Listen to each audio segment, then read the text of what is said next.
Hi, I'm Sarah from The Upcoming. An absolute pleasure to be able to speak to you today. Thanks. Maybe you could kick off with an introduction to your film. I guess slightly self-explanatory from the name, but what can people expect if they watch McEnroe? Oh, good question. The unexpected, I would hope. Yes, you get the massive tennis moments and obviously the things that made him famous.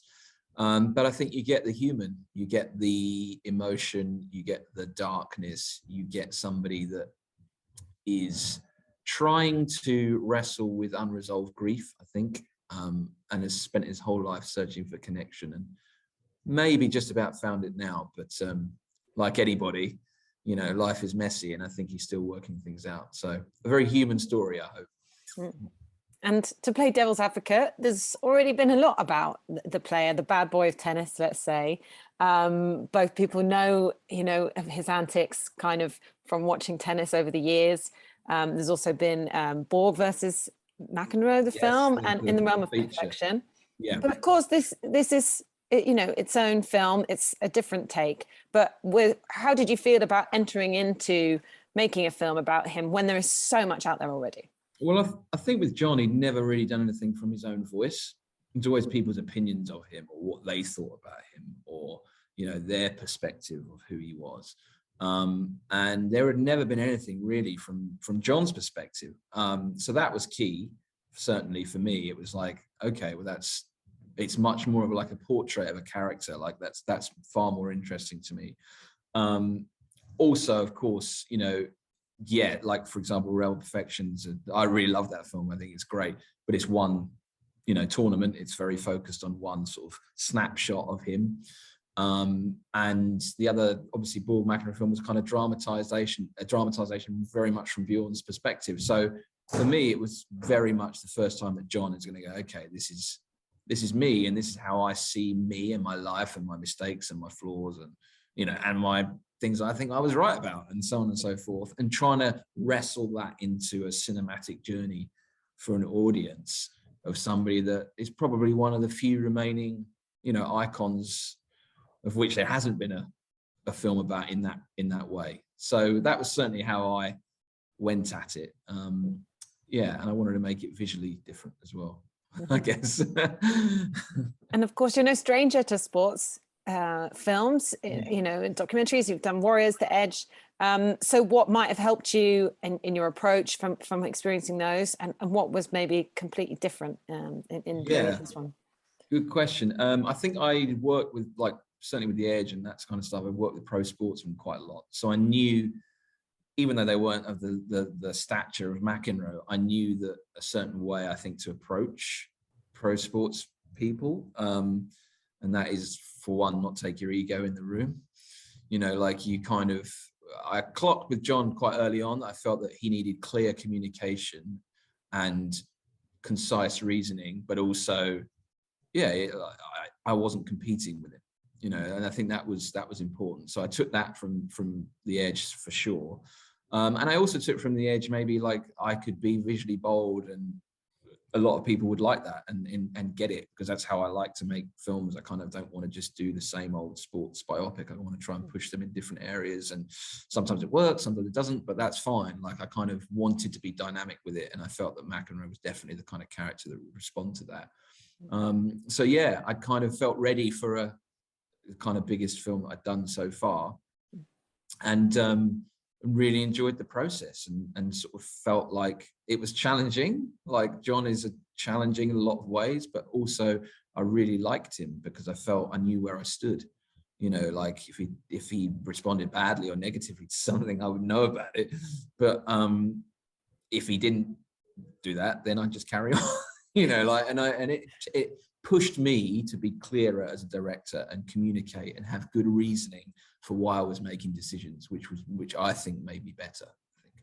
And as you mentioned, like at the beginning, it is the first time that maybe we feel like John's really opened up and really gone into his past. And did that require kind of building quite a lot of trust with him and also all the people in his life? And did that ever intimidate you at any point? Like, gosh, this really needs to stack up. Always.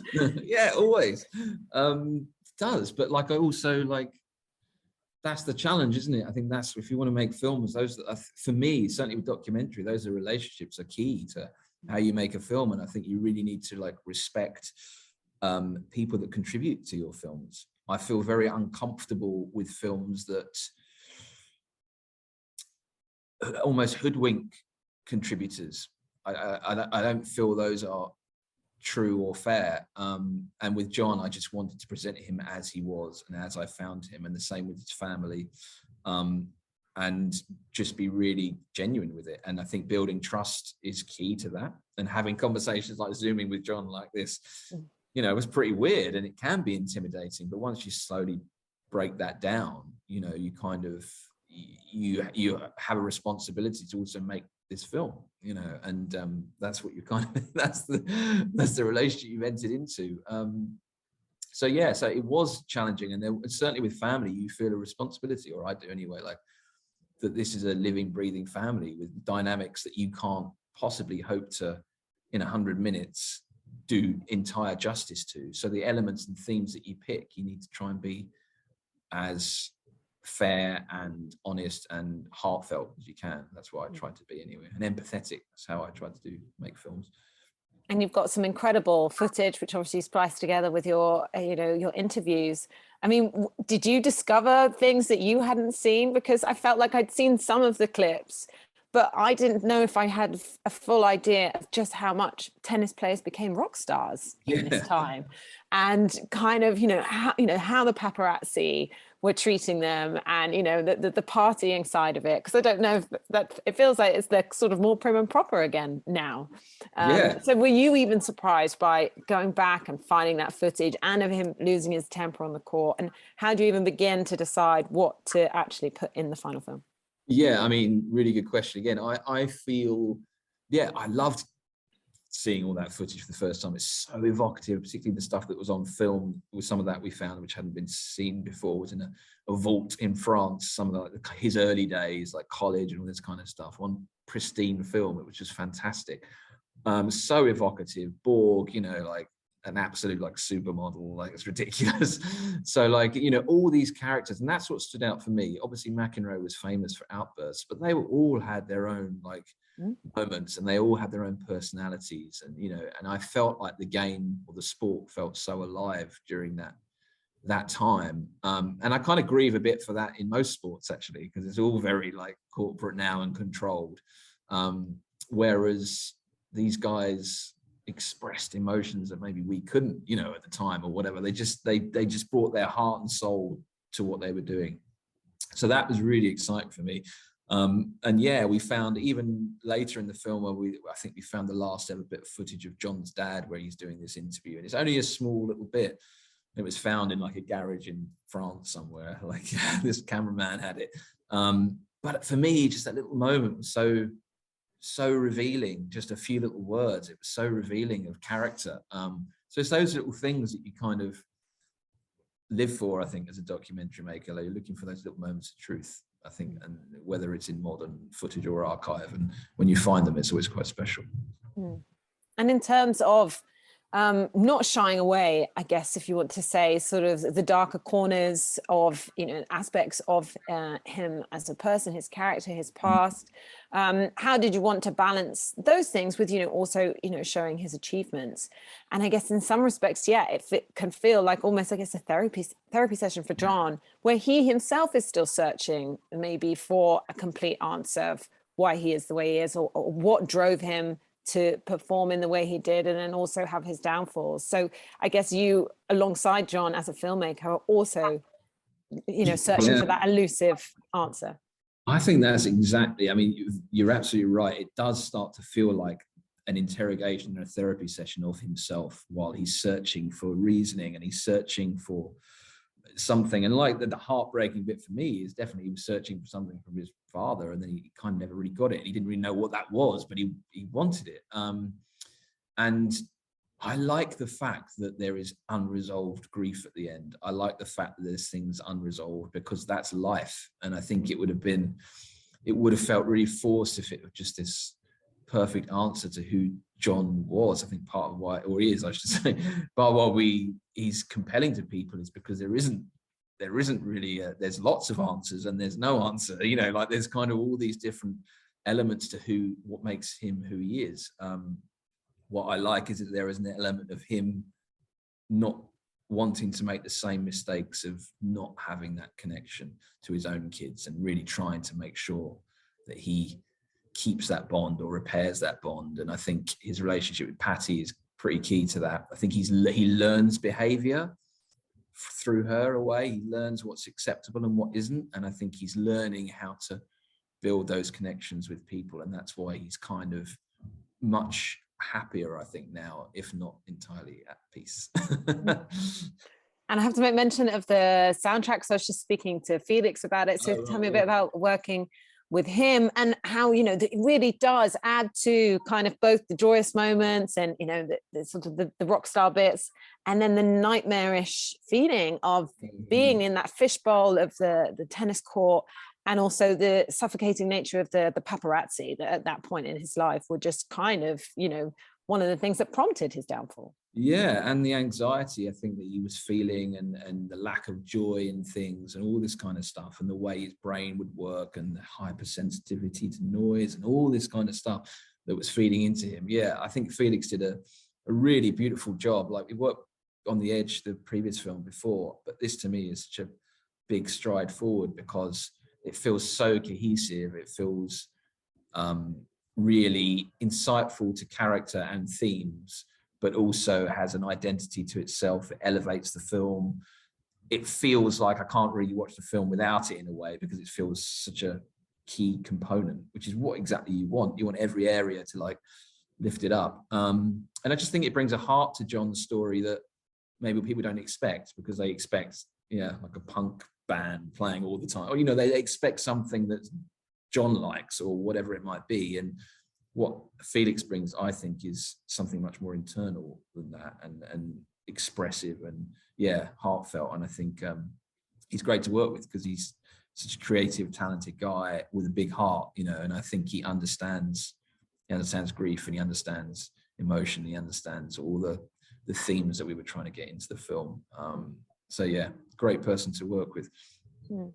And can you know, what do you think that people are going to take away from watching it? Because like you said at the beginning, I think a lot of people have preconceived ideas about who McEnroe was, and hopefully that illuminates that. But it also does delve into sort of broader questions about, you know, success. What is success? At what cost should it come? And I think it's also interesting, you know, in the way at the time he was seen as kind of this villain, and, you know, they wanted to throw him out of the membership of Wimbledon and things like that. But now we kind of look back and we're like, well, he was kind of cool because he was a rebel. He was a punk kind of guy, even though it was the tennis world. So maybe our aspect on that has changed, and we kind of envy someone who can be like that. I think that's so true, and I think we miss character. Like, I think we miss authenticity because everything's so molded now, and everything's so like, yeah, corporate and fixed, that we miss genuine authenticity with our sports players. And to answer your question, what will people take away from it? Yeah, I think all those things, hopefully. Like, I think really wanted to connect to the universal bigger themes, and not just about, oh, it's about tennis. It's about, actually, like you say, like the joy in what we do. And when we lose that, you know, what does that mean? And what do we expect from top level sport, for example? Is it for them, or is it actually for us? You know, it's the euphoria for us, and it's kind of an angst driven pursuit for them. And what do we give up for that greatness? And really, at its heart, we all kind of want the same things. Like, we want love and connection and acceptance of ourselves, and acceptance of ourselves by others, and what really makes us happy. I think those are the definitely the biggest themes going on there. And yeah, and that's life, as I say, is messy, and that's okay. You know, like we all work on it. And I think at the end, like, that's what I really feel quite connected to John about at the end, is he's quite boyish in a way. He's a little boy in a way towards the end of the film, and a little boy who's kind of like punished himself so much throughout his life, and he's just kind of finding a place now where he doesn't really need to do that. and that's a good thing. And you know, and he's trying to accept that, and you know, so I think it's never too late. The other thing that I thought was strange as well is because I maybe had never really sort of thought about the fact that he's like a proper New Yorker, and that was also one of the things that was a huge clash, because actually through that lens we then look at like the Britishness of Wimbledon and how we are so class driven, and so through the way he reacts to it we see, God, how stuffy we are and not accepting it. So it's kind of a bit of a shining a light on us in a way. I think that really does come through, because I was conscious, like I didn't want to retread ground, and I knew that had been done before, but actually I think just by kind of seeing the parallels of, you see what a New York crowd is like, and you see what you've got to do to perform in that kind of environment, and you've got to hold your ground, and you've got, you know, like, and you're like, right, I get that. So then, exactly, when you go to Wimbledon, and all he's doing is really just go, well, I thought that was out, and it was out, or I thought that was in, and it clearly was in, and you missed it because you're 90 years old and you can't see or whatever, and everyone's like, oh, that's not how you behave. You can see, well, oh, actually, I kind of have a bit more sympathy now. And you start to reflect on how you perceive or what you expect from your sports people or anyone, you know, and see the differences in culture and all that kind of stuff. So, I do think there'll be a bit more of a sympathy towards him. But at the same time, you know, he still does stuff which is like, oh, come on, dude. And that's who he is. And that's great. You know what you're getting. You know it's true. Whatever he says, he thinks or feels. And even if he doesn't have a filter like some of us do, you know, it's quite refreshing to see somebody just be genuine. I think I'm out of time, but if you can just quickly tell us what you might be working on next. Have you got another film or something? I'm going to go at, I think the most important issue right now is obviously like climate. And we've got something in development there, which is going to be pretty different, I think, to what anybody else has done, because that's what we try and do. So like, that's the next, something a bit different that I think has got something hopefully important to say about where we're at. So let's see. Fantastic. Fingers crossed. Thanks so much for sharing all that with us. Can't wait for everyone to see McEnroe and of course your next film. So thanks so much. Pleasure. Thanks, Sarah. Thanks, all right, bye. take care.